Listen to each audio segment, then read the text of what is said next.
मसी merry christmas and happy new year. यसपालि हामी कर्नर स्टोन फ्यामिली मजाले क्यारल खेल्यो। सबैजनाको घरमा गएर क्यारल खेल्यो, एकदमै रमाइलो भयो। म आशा गर्दछु तपाईँहरूको पनि क्रिसमस राम्रो भयो होला, असल तरिकाले बित्यो होला भनेर।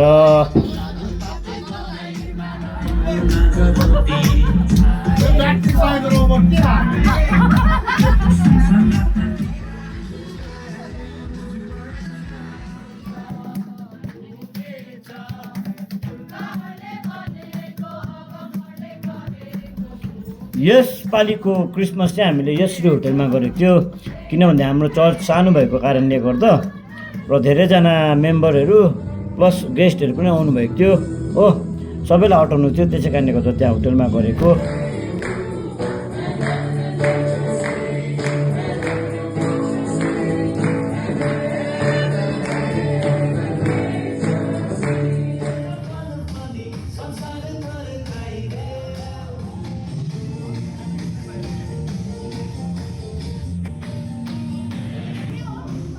आफ्नो आफ्नो झुन्डले आफ्नो आफ्नो प्रोग्रामहरू लिएर आएको थियो।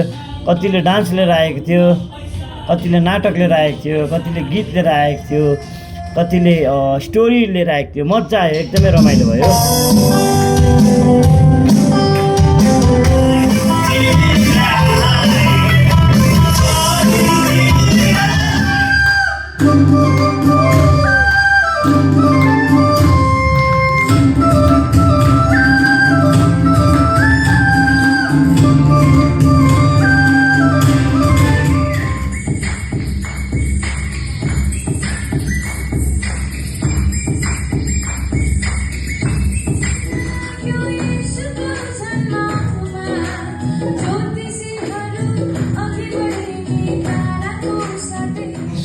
प्रोग्रामको एकदमै मुख्य पाठमा है परमेश्वरको वचन एकदमै आशिषित थियो। धन्यवाद पास्टर बुबालाई।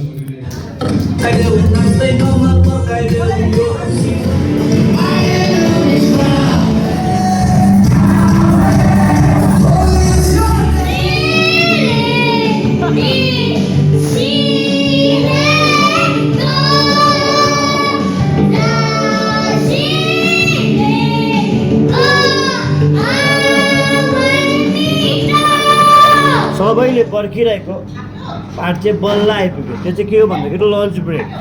आमामा भोक लागिरहेको बेलामा यस्तो दामी खाना, नेपाली अथेन्टिक राइसदेखि लिएर ढेँडोदेखि लिएर गुन्द्रुकदेखि लिएर हो सिन्कीदेखि लिएर माछा मासु सबैको तपाईँ प्लेटमा हेर्नुहोस् न, कसैले छोडेको छैन म बाहेक। तर एकदमै दामी। अनि खानासाना खाएर हामीले फोटोसोटो खिच्यो, फोटो सेसन भयो अलिअलि हो। अन्त मजा आयो। लन्च ब्रेक पछि पनि हाम्रो अलिकति प्रोग्रामहरू छ भनेर चाहिँ हामी सबैजना तल गयौँ।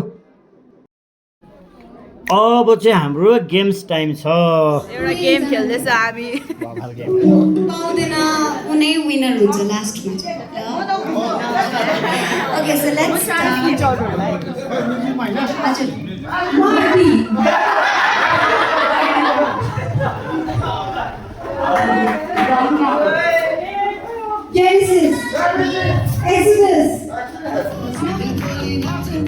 हामीले बाइबलको गेम पनि खेल्यो र अरू एक दुईवटा गेमहरू पनि खेल्यो। एकदमै रमाइलो भयो।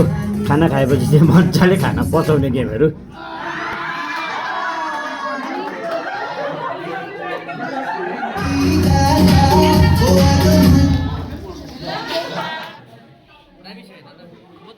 सबै थ्याङ्क्स गिभिङको प्रोग्राम सकेर हामीले फोटोहरू खिच्यो, ग्रुप फोटोहरू खिच्यो, एकअर्कासँग कुराहरू गऱ्यो, एकदमै रमाइलो भयो है। हामीले एकअर्काको लागि गिफ्ट ल्याइदिएको थियो है, अन्त गिफ्ट एक्सचेन्जहरू गऱ्यो। अनि घरमा गएर चाहिँ त्यो गिफ्टहरू चाहिँ टक्कै अनबक्सिङ गरेर चाहिँ मजाले हेऱ्यो हो। सबैले आफ्नो आफ्नो पायो र एस्तरले चाहिँ पायो कलाईको चिया खाने कलाईको है। पापाले चाहिँ यो चिसोको मौसममा न्यानो स्वेटर पाउनुभयो, एकदमै खुसी हुनुभयो।